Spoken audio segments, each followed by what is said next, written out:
ফেসবুকে ভিডিও আপলোডের ক্ষেত্রে আমি কখনো মিউজিক অ্যাড করতাম না। সবসময় নিজের ভয়েস দিয়েই ভিডিও কভার করেছি। কিন্তু আজ ভয়েস দিতে একদমই ইচ্ছে করছিল না, তাই আমি কিছু মিউজিক অ্যাড করেছিলাম। আর তাতেই বারবার শুধু কপিরাইট ইস্যু চলে আসছিল। এই ভিডিওটা আমি এই পর্যন্ত 2বার আপলোড করেছি, আর প্রতিবারই কপিরাইট ইস্যু দেখাচ্ছিল। তো যাই হোক, কি আর করা, তৃতীয়বারের মতো আমি আবার ভয়েস দিয়ে ভিডিওটা আপলোড দেওয়ার চেষ্টা করছি। আশা করি এবারে আর কপিরাইট ইস্যু দিবে না।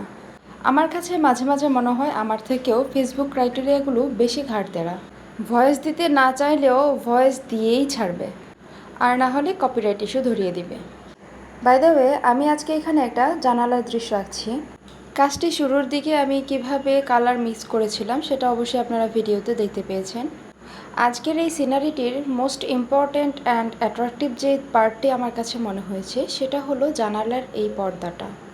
আমি এর আগে কখনো পর্দা নিয়ে ছবি আঁকিনি। আমার কাছে মনে হতো পর্দার ছবি কিভাবে আমি আঁকবো হয়তো পারবো না, কিন্তু আমি প্রথমবারের চেষ্টায় মনে হয়েছে অনেকটাই করতে পেরেছি।